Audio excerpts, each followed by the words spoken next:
Well, good morning. It's 11:02 on a Thursday morning, the 8th of December, 2016. It's supposed to be linear algebra class. Right now, I'm the only one in the room. However, I know that Cameron is here, but he was talking with another instructor in the hall. Did want to make a couple of announcements. This is the day you've been dreading all term. It's the last day of class. That means the papers are due today. So if you haven't turned those in to me, if you can get them to me today, you don't lose any points for being late. If I get them tomorrow or later, you're losing points. So please get them to me today if you haven't gotten them to me already.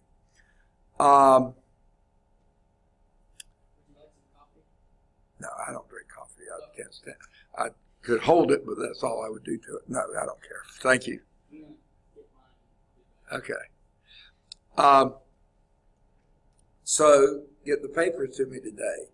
Also, I would love to have all of your tests in today, except for the last test, the test 3, I think I passed out earlier, page 1 of it. I've got a second page to it. It's not that many problems, and they're certainly easy problems to do, but so if you haven't picked up the second page, please come in and get the second page as well. That's what we've done so far in chapter 5. Let's see, other things. And the final exam, everything has to be in by next Thursday, 1 week from today, because I'm not going to be on campus next Friday. I will be on the Birmingham campus tomorrow, but I will not be on the Birmingham or either campus on next Friday. We're going to be driving to New Orleans. I have a meeting down there in New Orleans and we're starting Friday evening, so we're Friday afternoon, evening. So we'll be driving down Friday morning. So I won't be on campus at all next Friday. So you have to have everything into me by Thursday, because the grades are due Monday at noon. So to leave it in my office or slide it on my door or something like that on Friday, if I have a whole pile of stuff there when I get in on Monday morning, I may not have time to get everything graded before grades are due. So you may be getting incomplete, and those are sometimes a pain. So anyway, get everything completed by Thursday. I can take things with me and grade them while I'm on in New Orleans, in whatever time I have free. Okay. The other thing that I wanted to remind everybody, and please request everybody to do your student course evaluations. Okay. A lot of people already have, so please get those done. All right. I'm still waiting for anyone to show up. We're on page 240, if my mark is right in the book. I believe it is. And this is in section 5.2, inner product spaces. And it's on page 540, top of the page. Any questions before we get started?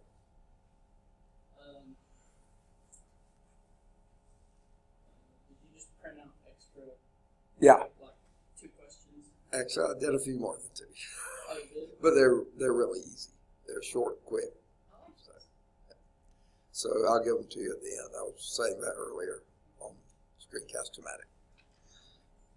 All right. Where we're starting today, top of page 540.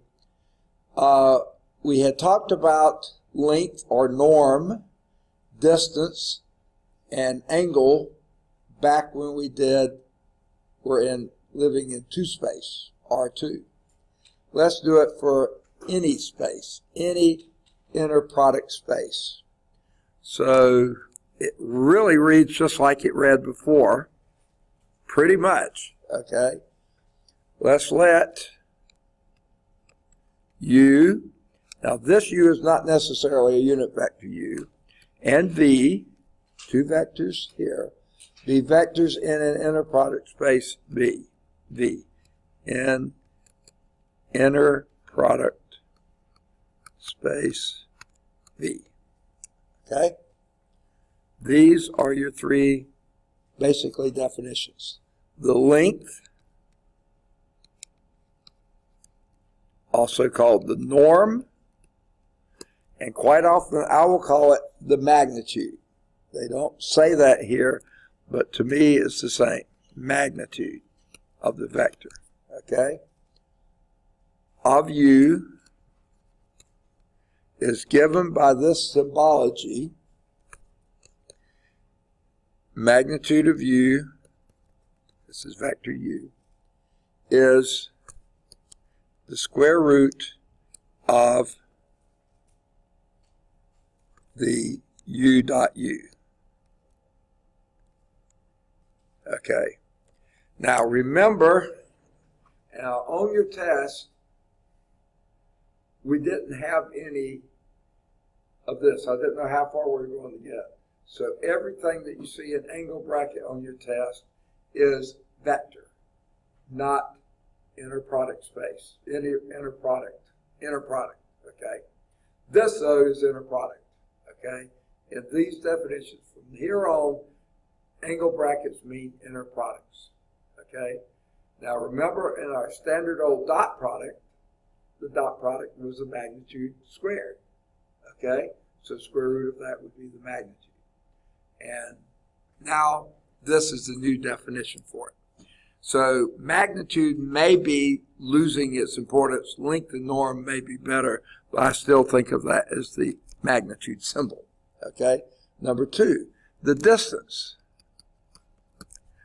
The distance between two vectors, u and v, okay? And again, it reads a lot like we did before. The symbology for it is distance u comma v. That means the distance between those vectors is that length, norm, or magnitude of the distance, difference between those, u minus v. Okay? Now you might ask yourself, does the order matter here because it's subtraction? Usually order matters in subtraction. You're doing a magnitude. You're doing a length, norm. It's always going to be positive, so it doesn't matter which order you subtract. You could say v minus u, it would be the same length or magnitude or norm. Okay? Number three. The angle between two non-zero vectors, u and v, angle between u and v. Now, these are both not the zero vectors, either one of them. They can't be the zero vector. Okay. Not the zero vector. Okay. Is given by this. The cosine of the angle theta, the angle between those two, this angle theta, is equal to, very similar to what we had before. Before we called this a dot product, and that could be your inner product sometimes, but it doesn't have to be. If you've got a legitimate inner product of uv divided by the norm of u,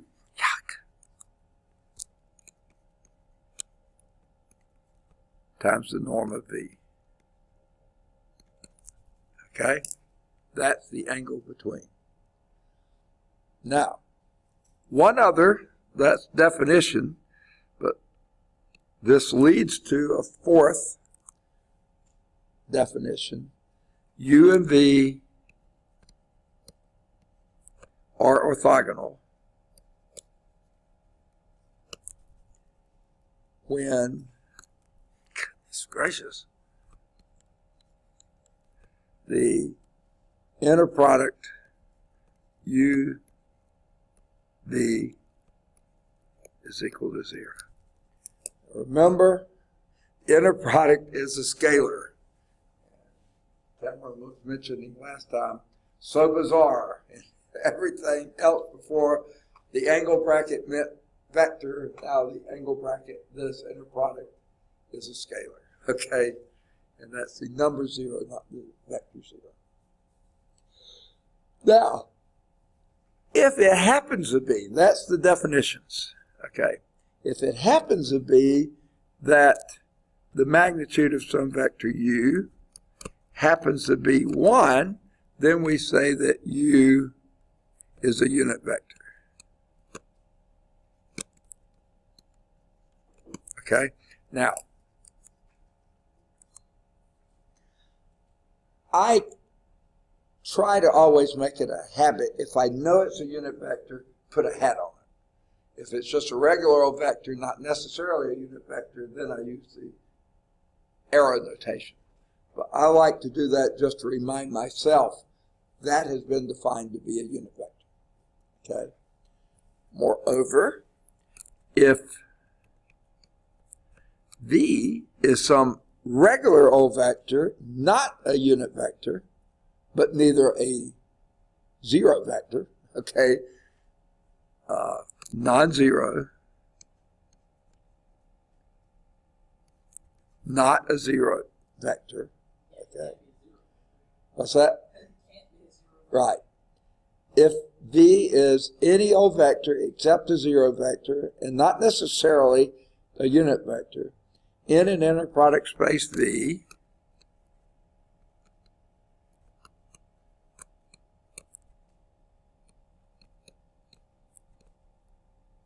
okay, then, okay, then you can define a unit vector as the vector V divided by the magnitude of V. What's that? Which makes sense. Yes. You get a vector V. Exactly. That's how we always have done it. But remember, these are generic vectors in inner product spaces and with this inner product in mind. Okay? Yeah. And that's it. The unit vector in the direction of V.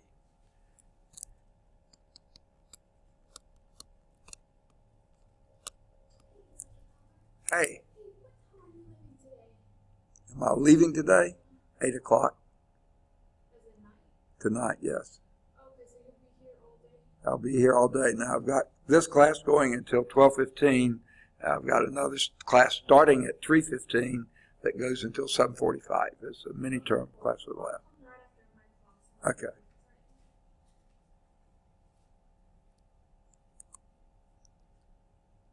Okay. All right. Now,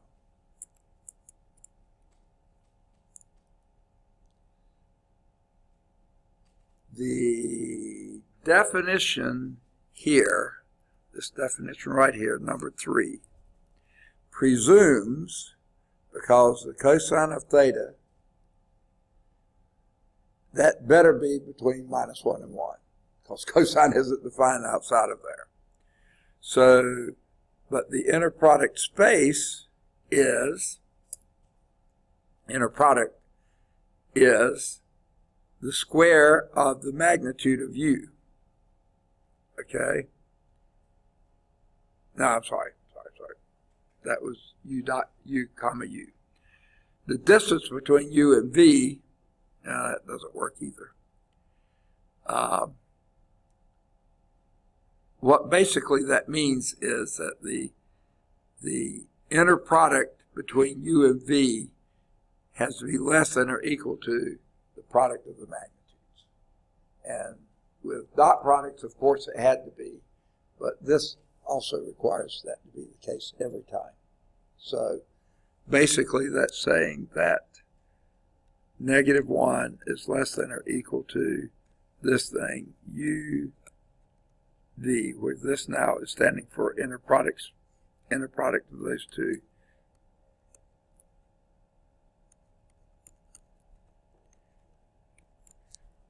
Now remember that U in this case, because I haven't put a caret over it, is not necessarily a unit vector.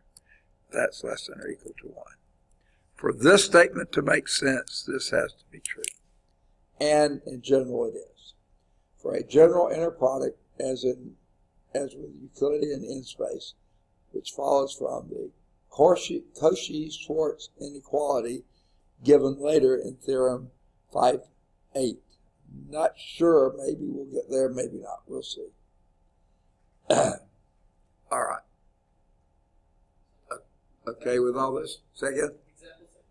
Example 6. I'm just going to say, all right, to erase this because I've got to go to do example 6. Okay. Here's example 6. Remember, I said we're dealing with generic vectors. This is the polynomial vector space, okay? Not what we usually think of as a vector, Euclidean vector, okay? All right. For the polynomials P equal A sub 0 plus A1x plus dot dot dot plus, how far are they going? A sub n x to the n.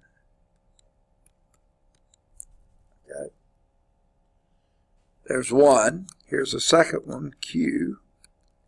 And this will be B sub 0 plus B sub 1 x plus dot dot dot plus, and how far is it going? It also has n. B sub n x to the n. Okay, so these two polynomials have the same degree. Okay, they have the same number of terms. And these both, sorry, I'm so cold. Oh, by the way, I called. Nobody was in, so it rolled over to the Birmingham campus. And I said it took so long to answer, and I didn't recognize the voice. I said, is this Birmingham or Bessemer? She said, it's Birmingham. I said, well, I was trying to call Leanne. I called her number, but it rolled over to you. I said, I'm on the Bessemer campus in the A building, room 255. And all the rooms that are in our system up here are below the set points. And I said, my room's at 63 degrees, and it's almost too cold to really be able to teach. It's just uncomfortable. She said, I understand that. Do a work request. I said, look, I've got class starting right now. In fact, I'm a minute or two late for class. I need to get to class, and it's just been so cold all morning. I thought, okay, well, I'll email Leanne, but she'll probably want you to do a work request. So we're over here freezing low. And they've changed work requests like 3 times in the last 2 years. So I don't know which one to do now, but I can try to do it. But anything to keep from doing something. Hopefully they'll have a check. If I could get Troy, he would come by and look at it in a minute. But All the heating and cooling class. they're not allowed to. Okay. All right. So here's two polynomials in the vector space Pn. These are both in Pn. Now that's the set of all polynomials of degree n or less. These are a degree n, so there are in there. Okay? Now, here is the function that we're going to call our inner product.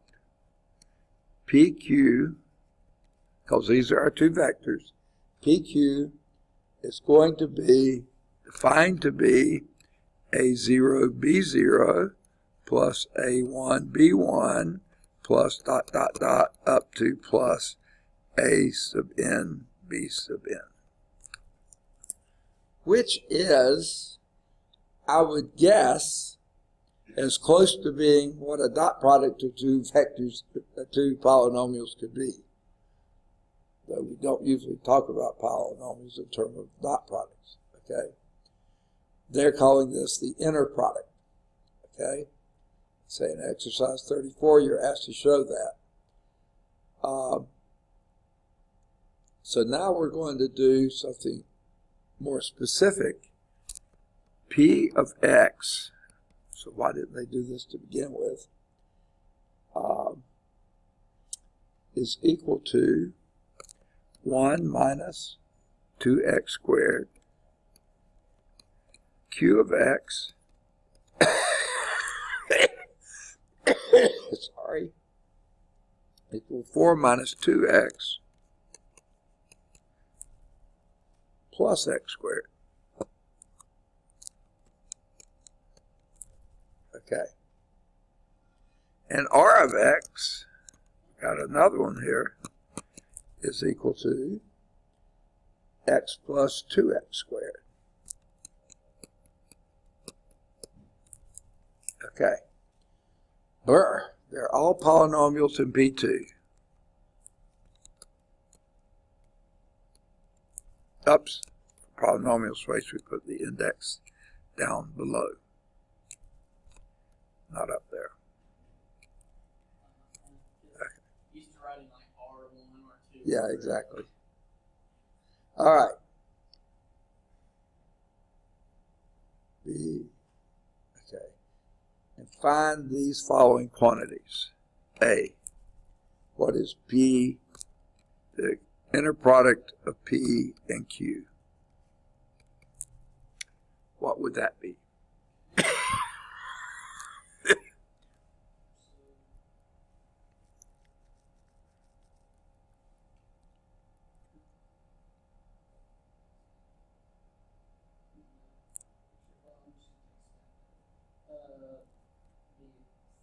Four plus 2x cubed. no. You don't put any x's in it, just the coefficients. Oh, okay. See, that's A, B's right. Okay, so Plus 0. Would it be plus 0 or minus 4? Second. Would it be plus 0 or minus 4? Okay. For the constant terms, it's 1 times 4 is 4. We're multiplying. Okay. Multiplying. A, B, A, yeah. Okay. Plus. This is a 0x, that's a minus 2x, that's 0. And then this will be a. Plus 1. Huh? Plus 1. No, minus 2. Oh. This coefficient times that coefficient. You use that one twice. Second? You use the negative 2 and P of x twice. No. Okay. No. The x coefficient here is 0. 0 times minus 2 is 0. Okay. That, all right. And this minus 2 times that one. That just fixes my problem. Yeah. Minus 2, so that's going to be equal to 2. All right. B should be much better. Let's see. Okay. B is QR. Okay, we'll try that again. So we start with a, is that 0? Yep. Okay. Minus 2 Right. plus Which is 0. 0. Very good. C. The inner product between. Oh no, it's magnitude of Q. I call it magnitude. They call it norm. No, it's not distance. It's length or norm. Pretty much the same thing as Okay. Go up above and let's see. Okay. They're polynomials, but they're calling them vectors. It's a vector space. But they're polynomials. They truly are. Okay? So that would be the square root of,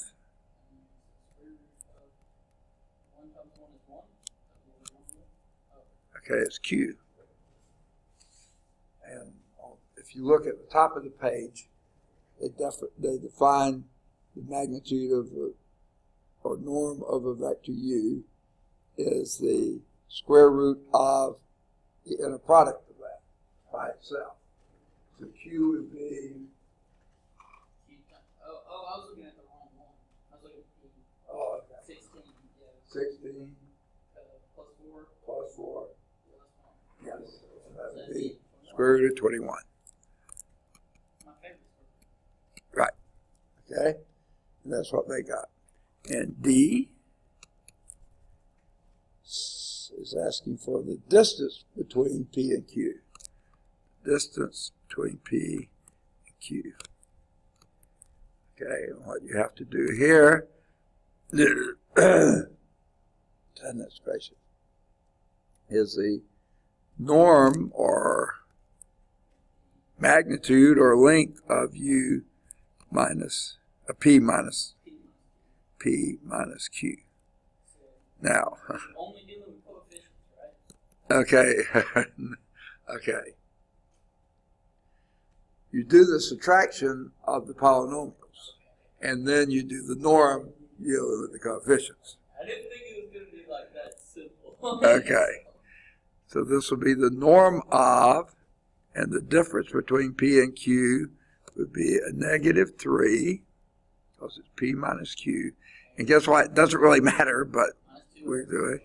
And that's going to be a plus 2x. Here you do put in the x's. Yes. Okay. And then minus 3x squared. Okay. And then do the norm of that, which is defined to be the square root of 9 plus 4 plus 9. So that would be 22. Square root of 22. And that's what they got. Good for that. Yeah. All right. It has 2 2's in it. Okay. Now, orthogonality depends on the inner product, however it's defined. Yeah. That is, two vectors may be orthogonal with respect to one inner product, but not with respect to another. Okay? So, it says, try reworking example 6 using a different inner product. Now PQ. Okay. So what we're going to do is I'm going to erase.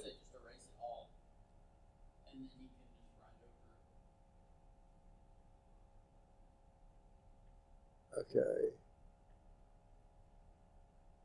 Oh, okay. I see what they did. Yeah. We're going using the same P and Q. Okay. It's just the answers are different. Maybe different. Maybe I should have left them, but you've got them written down. We can look and see what they are. But it's the same problems. Yuck.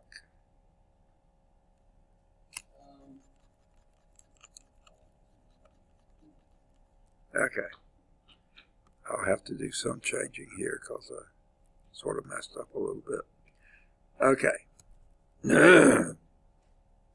New inner product, A0, B0 plus A1, B1 plus 2, A2, B2. All right. Same polynomials. Same polynomial space. Okay? So, what is the inner product of P and Q?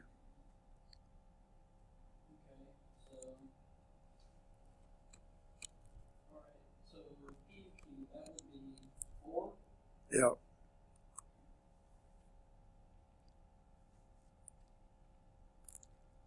Plus 4. No. No. Okay, yeah, sorry, I missed it. That'd be plus 0. 0, yeah. And then that would be negative. Yeah. So, yeah. Whereas before we had Q and R being orthogonal, because that our B before was 0. Now and A wasn't. And now let's see what Q and R are. So it just depends on what they define What they define that inner product space to be. Inner product to be. It changes problem to problem. Yeah. But it's probably somewhat similar to this form. You would hope. Okay. Yeah, it'll tell you. Whoops. All right. Just getting a little echo. So let's see Q and R. So that's going to be 0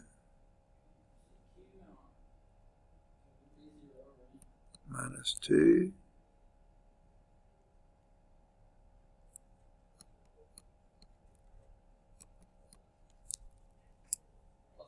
but I got plus 2. Oh, I mean like, yeah, it's plus 2 at the end. I was Yeah. talking about the last term. The last term is plus 4, right? Yeah. Okay.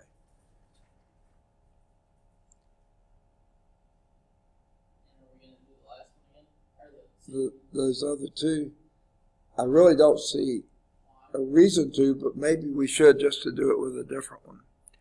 Okay, our magnitude of Q then, or distance, right?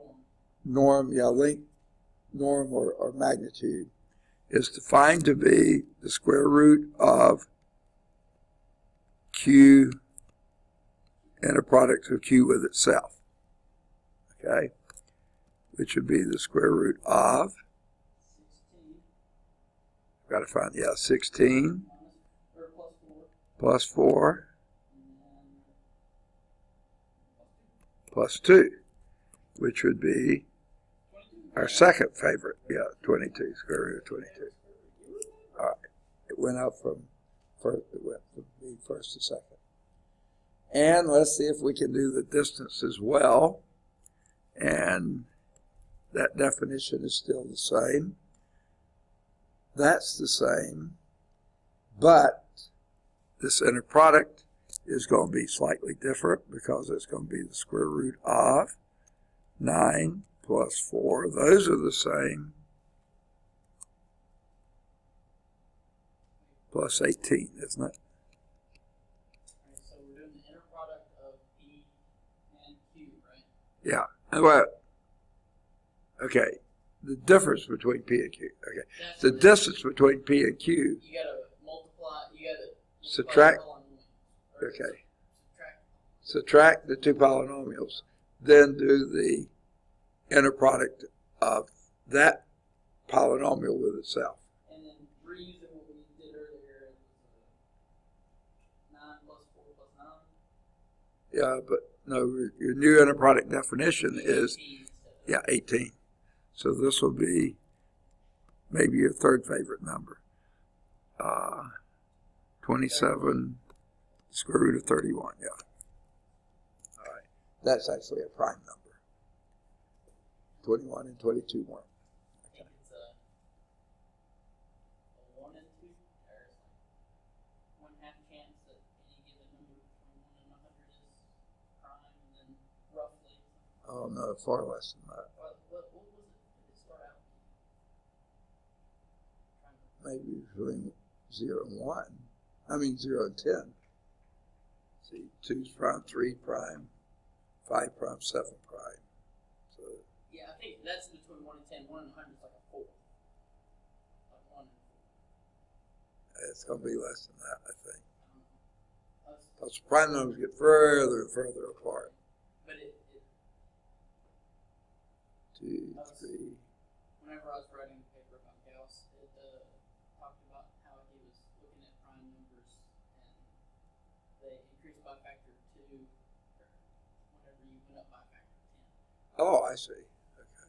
And it was a very general Right. estimation. Right. It wasn't Exact. Okay, got it. Yeah, so that sounds reasonable. So Yeah. it may not be that actually is the what it starts out being like the chance, but that's how the chance changes. Right. as you go along. All right, so that was example 6. Goodness gracious. They do some talking here on the technology blurb, graphing utilities, and gives you a little bit of how to proceed with that. If you want some online technology guide, they say you can go to the CengageBrain.com and get it directly. So I don't know if you need that or not. But anyway, let's go to example 7. That's where, like you say, I think it is getting colder. Well, it's actually gone up a degree. Oh, it has. We've been running the Projector long enough to heat up the entire room by a degree. all right. Just sit over there. It's called roomal warming. Okay. Room will warm. All right. Example 7, using inner product space on continuous functions between 0 and defined between 0 and 1. This is a calculus type application. Using inner product defined in example 5, that was yesterday,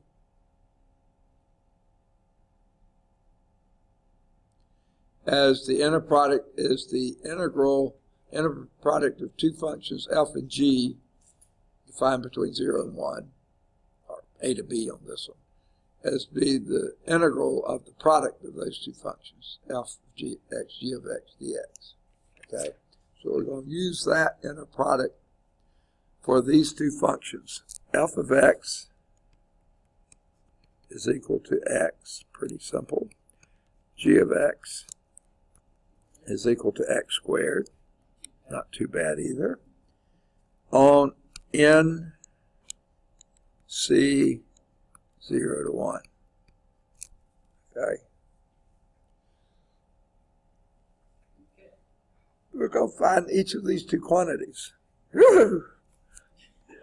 A, the magnitude, length, or norm of f itself. Okay. Now this is the square root of the f with itself, not the inner product of f with itself, which is the square root of this integral between 0 and 1, because that's how it was defined here, of x cubed, which is x times x squared. F of x times g of x. No, I'm sorry, that's x squared. Sorry. I was doing between the two. Okay. Just to keep you honest here. X squared dx. Okay? Which would be the square root of x cubed over 3 evaluated from 0 to 1, which would be the square root of 1/3. And I don't know if they leave it like that or write it as square root of 3 over 3. I don't care. Okay?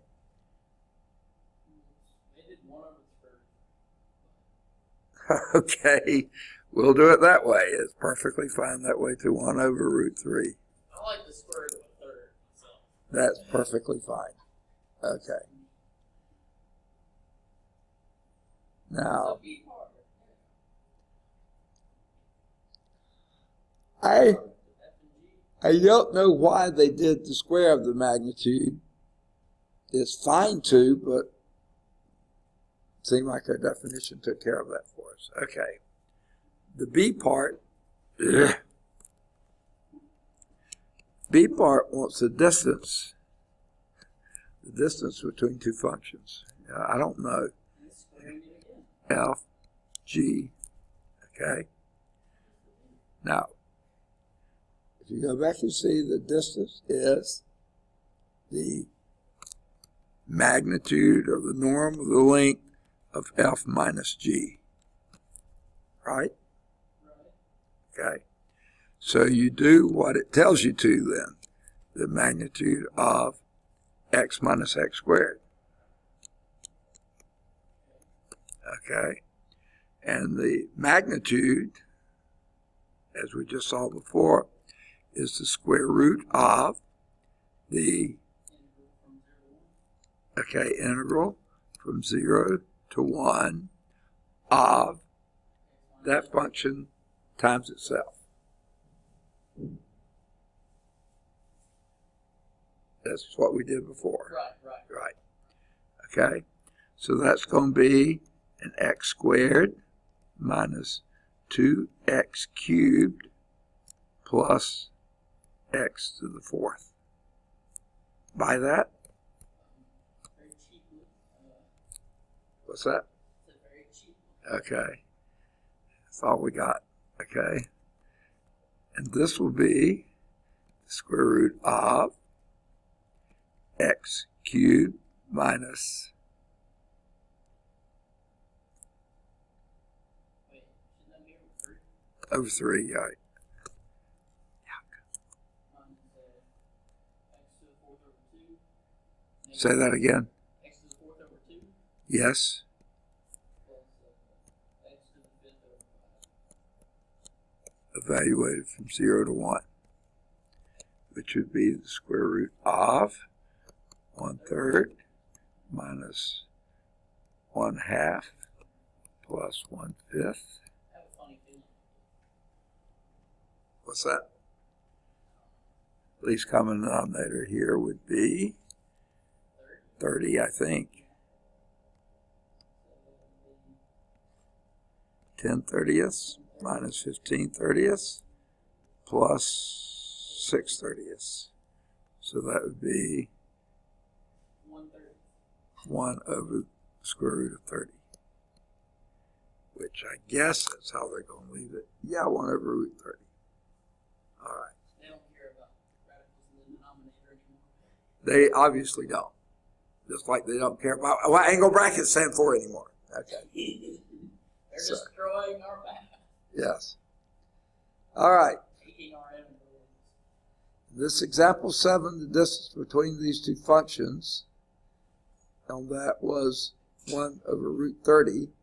In practice, the distance between a pair of vectors is not as useful as the relative distance between more than one pair.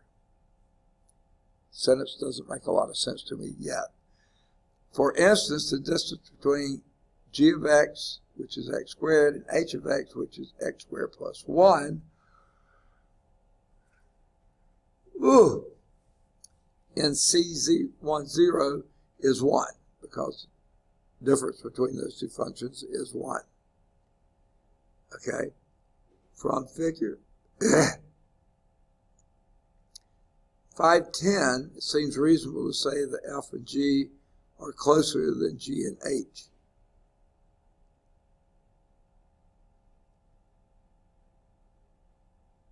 Okay.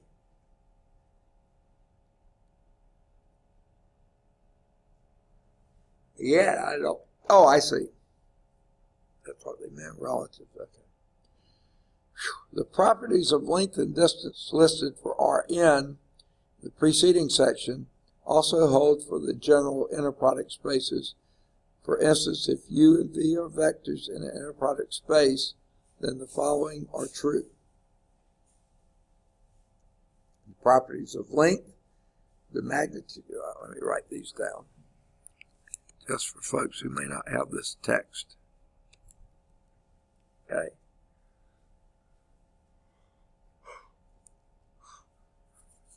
Oh, I want to warm up my hands so badly. Got a projector. Yeah. Just I can't write from over there. So here's the first, and this is listed under what they call the properties of length. The magnitude of U is always greater than or equal to 0. Any vector U is going to have a positive magnitude or a length or norm, except it's the 0 vector, and then it's going to be 0. Okay? Now, corresponding property of distance for that, the distance between U and V is always going to be greater than or equal to 0. I like this one because I've actually never heard of a negative distance. Right, exactly. And how they define that distance, of course, is the difference between U and V, but the magnitude of that. And the magnitude is always greater than 0. So since that definition involves a magnitude, it's got to be greater than or equal to 0. Okay? Or norm or length, whatever. second of these. Say again? Yes, exactly. Is equal to 0 if and only if u is identically the 0 vector. Okay? Which of course. All right. Corresponding distance property to this, the distance between u and v, okay, is equal to 0 if and only if the u is equal to v.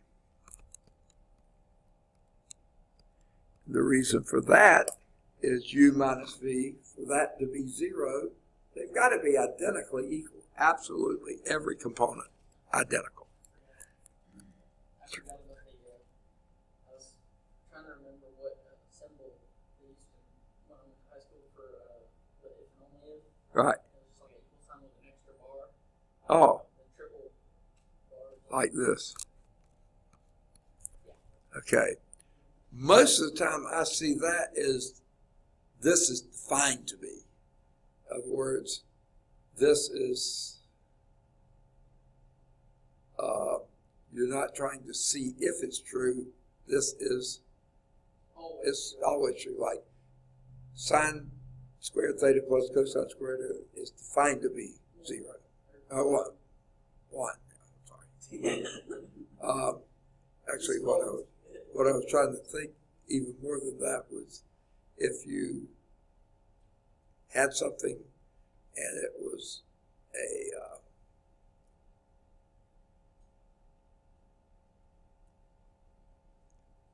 it was conditioned on which everything else depended.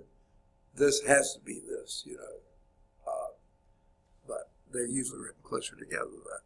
But yeah, I guess I hadn't seen that as if and only if, but I guess it could be. I've also seen it as IFF, Yes. if and only if. All right.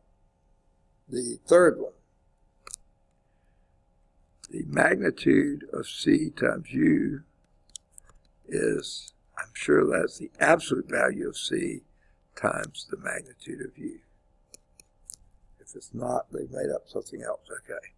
Now, where does that have something corresponding over here?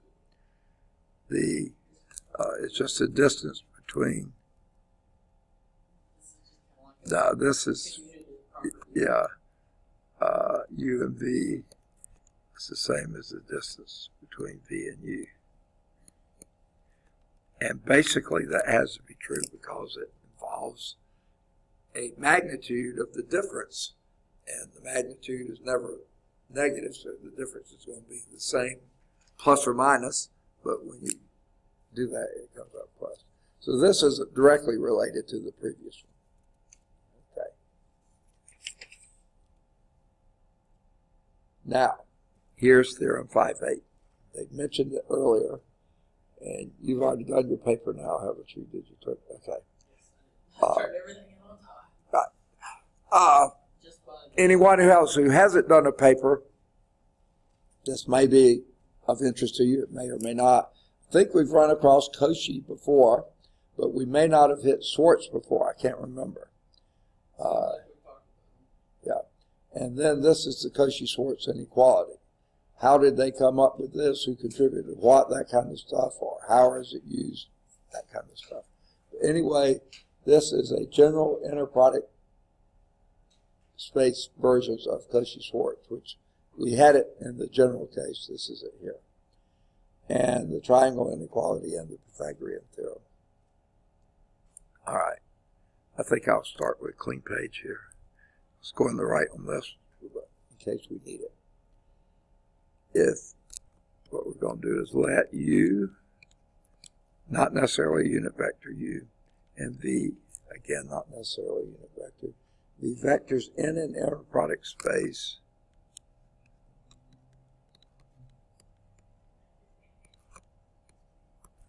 V. Okay? That's all that's required here.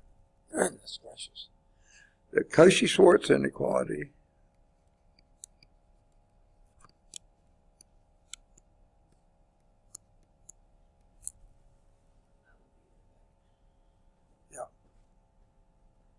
sure I spelled his name right.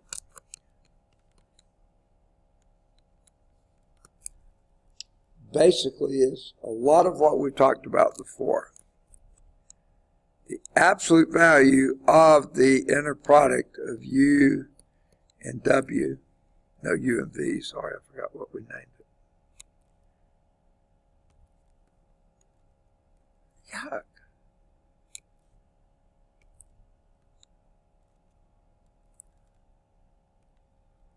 Man. U and V. Okay. Remember, the inner product between two vectors, whatever these vectors are, polynomials, matrices, whatever, functions, whatever, okay? However you define that inequality. That inner product. God, I'm so cold.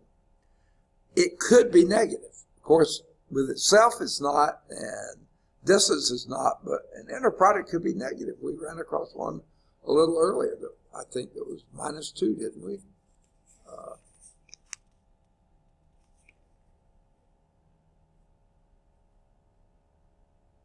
Well, I can't see it now. I was thinking we did.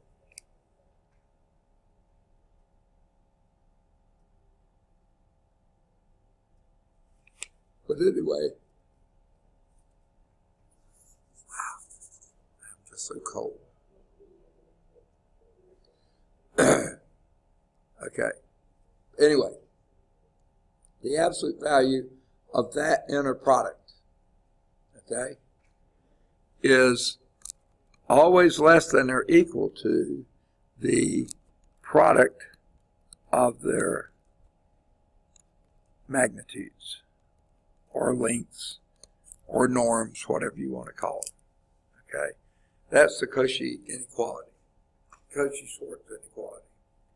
That no matter how you define that inner product, and by the way, remember what we said about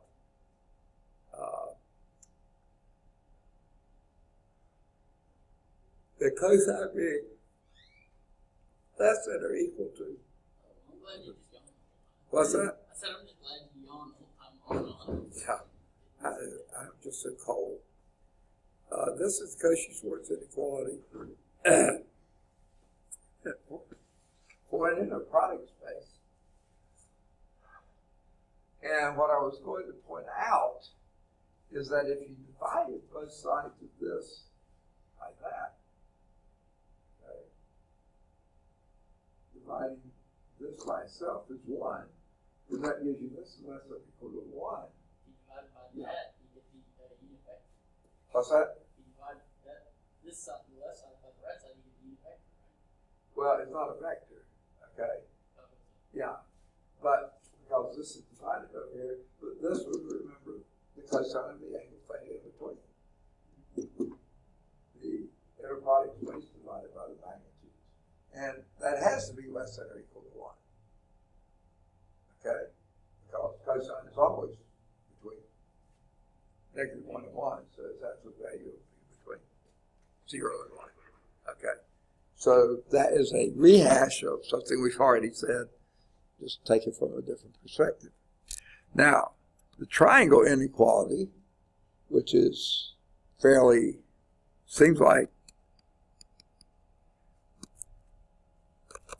similar to it, but not quite, is talking about the norms or the lengths or the magnitudes of U plus V,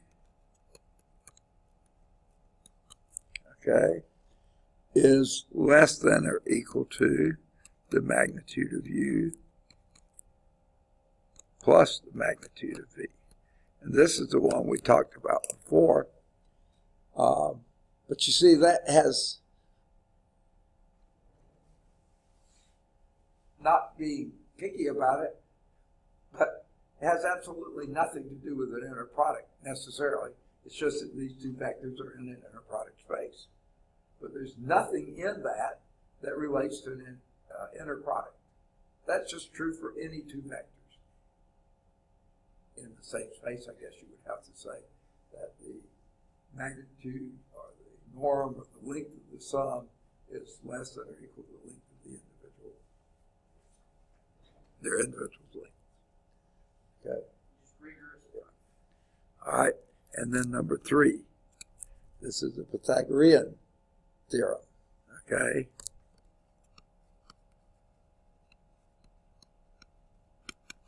Okay. Yuck.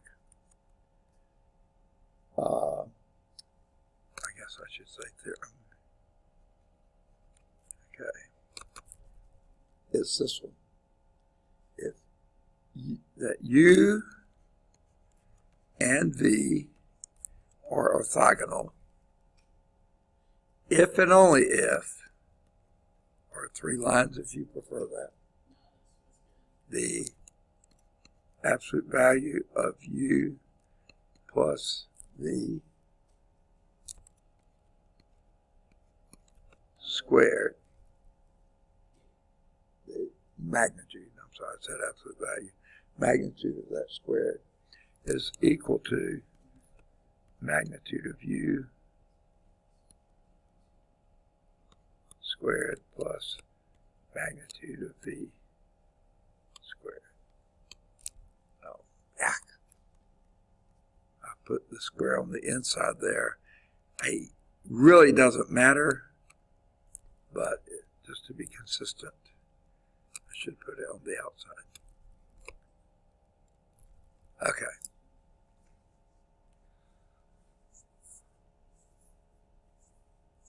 All right.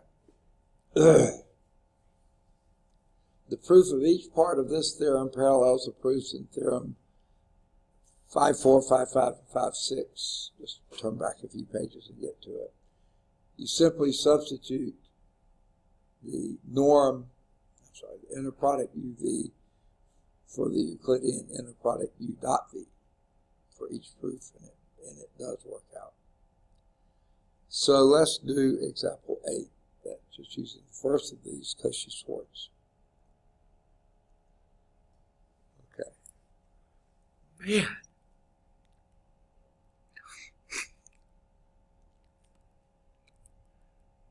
My head is filling up. I just feel like it's... You gonna be nice? What's that? You gonna be nice? Bowl of soup.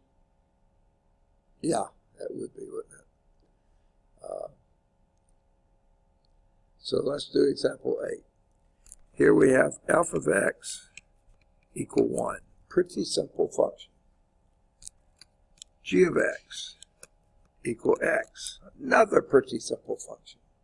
There will be functions in the vector space,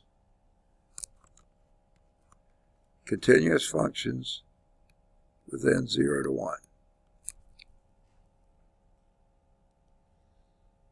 With the inner product defined in example 5, that inner product of f with g is equal to the interval from 0 to 1, a to b in this case, but 0 to 1, of x dx. Okay, 1 times x is x. Is that just like an always sort of thing? Whenever they tell you it's defined that way. It says when defined according to example 5. Oh, okay. Yeah, they keep jumping back to example 5. Yeah. I guess you could define them other ways, but that's...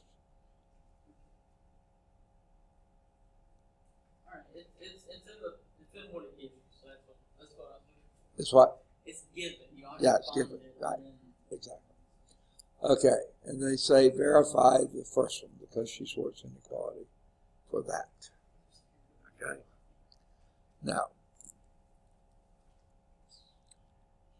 the absolute value of this would be the absolute value of that, which would be x squared over 2, 1/2. So that's just going to be 1/2. So the left-hand side of that is 1/2. Okay, is that less than or equal to the magnitude of F times the magnitude of G. Well, what we mean by magnitude of F, that would be the square root of F with itself.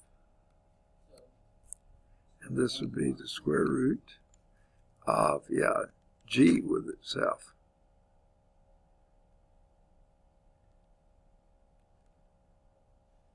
Okay, so this would be the integral of dx.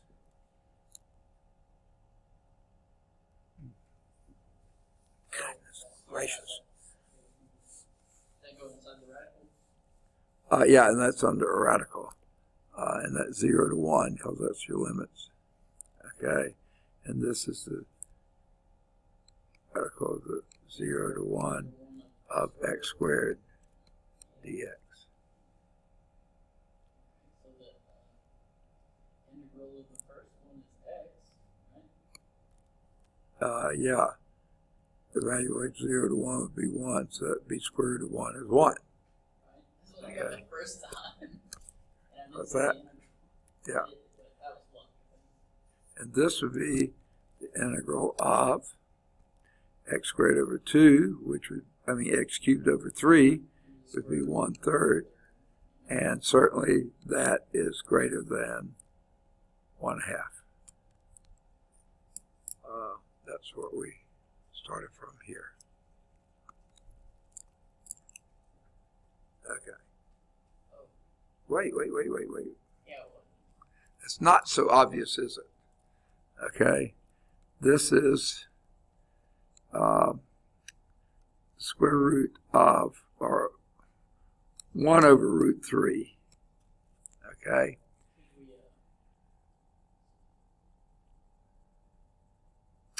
And what you're going to have to do is show that 1/2 is less than. Wouldn't that be 2 square root of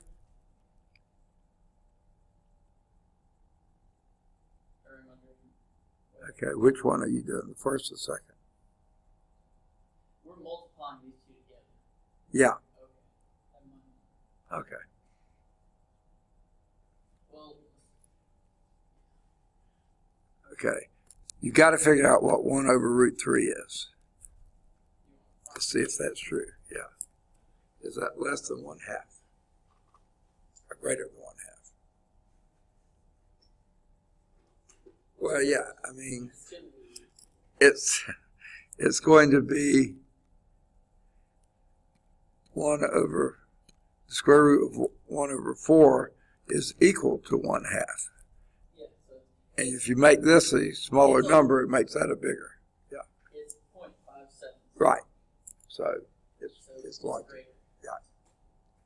okay. So 1. So what if we do the 1? Oh, just to multiply it together. That's fine. Yeah. So 1 square root is. Okay, but we're squaring it anyway. I forgot to square it. Oh. Okay. It's this thing.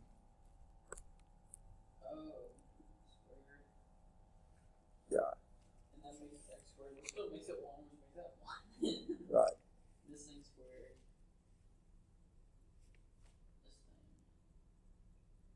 This thing. Is the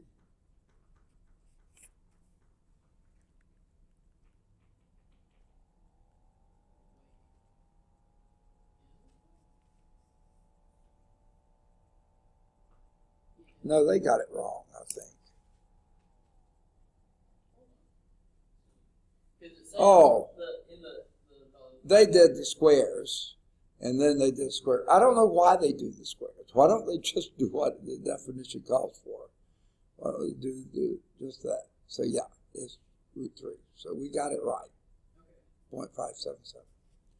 All right, linear algebra applied. Concept of work is important to scientists and engineers for determining the energy needed to perform various jobs. If a constant force F acting at an angle theta with a line of motion of an object to move the object from point A to point B, then the work done by the force is given by magnitude of F times the magnitude of the displacement times the cosine of the angle in between. And that's your classic definition of your, how to use this in physics. So, all right, nothing much new to do there. All right. Let's move on to orthogonal projections in inner product spaces. Sorry, wrong thing here.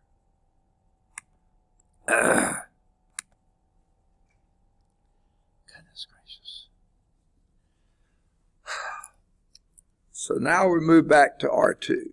U, V are vectors in R2. Okay. V is not the zero vector. Okay?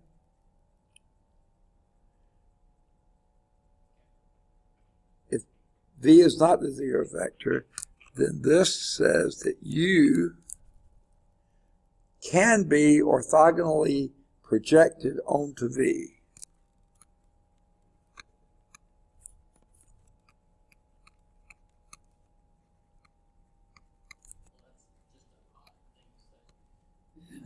What's that? Yeah, it's weird phraseology. Okay, I'm going to sit on my hands for a while, but I have to write. Okay. Oh, I was going to say, as it shows in this slide, but we don't have slides for it, as it shows in figure 512 here.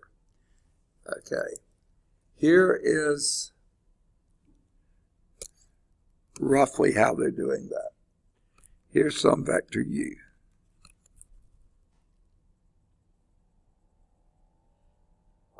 Here's some other vector V. The orthogonal projection of U onto V would be to make this a right angle here, and this would be the projection of U onto vector V. Projection of U onto V. It's going to always be in the direction of V, but it's, yeah. Now they actually put some values, and mine may not be up to snuff here, 4, 2, and they put this point right here as being 3, 4.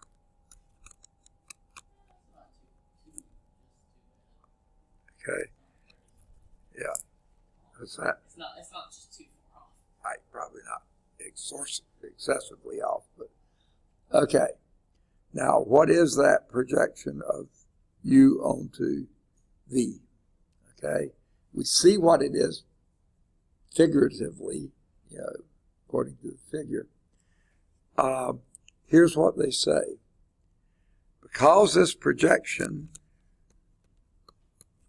of U onto V is always in the direction of V, it can be said to be some scalar quantity A multiplied by V. Now, the example we have here is actually less. However, if V had only been this long to begin with, then that would be, your A would be greater than 1. So, it doesn't, and if U would have been a vector down here somewhere, that projection could have been here, that would have been a negative U. Yeah, Negative time. right. A could be negative. You would only be able to do the right angle done. Yeah, exactly. Okay, so your A could be positive, negative, okay? And if by chance U was perpendicular, then that projection would be 0. Okay. Now, let's start with the case A greater than 0. In other words, the case we have here. Okay? If A is greater than 0, as shown here, then the cosine of theta is greater than 0. Okay, here's the angle. They didn't show it in the book, but this is the angle theta here. Okay?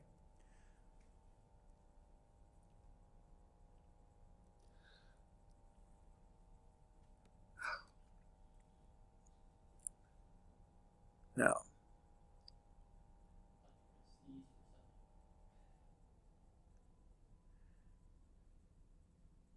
all right. It seems like to me they're using what they're trying to show to define what they're trying to show, you know.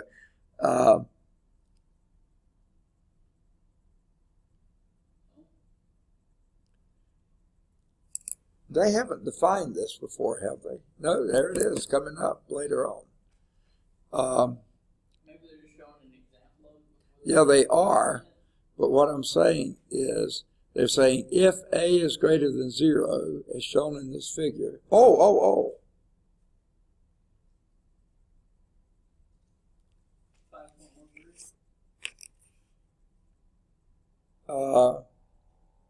5.11. Yes, in the middle of the page, A and B. Right above example 9. Oh, there it is. There it is. Okay. I was looking at this one. Yeah. Sorry about this. I did figure 512. Okay. Same deal here. Okay. If A is greater than 0, which they show here, then cosine theta is greater than 0. Okay.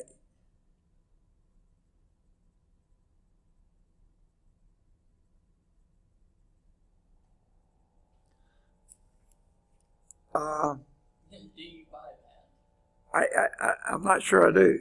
Let's say this. Let's have that being V, this being U, there's theta, the A here, oh no, greater than 0, I'm sorry, as opposed to less than 0. Yeah. If it was over here, then the cosine is negative. Okay, got it. Okay, I was thinking backwards on it. Okay, yeah, so that's going to be true. It's got to be an acute angle. If A is positive, okay. I was thinking greater than 1, okay, greater than 0. Then the length of projection of U on V is the magnitude of A, V. We've already said that, I think, somewhere, haven't they? Which is, why do they put absolute value of A if they've already said A is greater than 0? You don't need the absolute value there. Okay, they say that in the next step. Okay, now, what's that? Is it? Okay. Anyway, yeah, it's leading to the conclusion that the projection of vector U onto vector V is given by this formula. And guess what? They're going back to dot products now, okay? Okay, U dot V over the V dot V times V. Yeah, because it is something. So in other words, the quantity A is that ratio, U dot V over V dot V. And that's going to be positive anytime your angle is less than 0. Now, they haven't gotten to that part yet. They'll get to that later. So anyway, that's all we got. Okay, let me give you the second page of your final. You already have had the first page. In fact, you turned it in, didn't you? Yeah. Okay. I didn't really realize that it was the final. I thought we were going to get another one. I can't remember if I actually have that rated yet. I hope. If you did, you could look at it. I don't think I got any of those graded.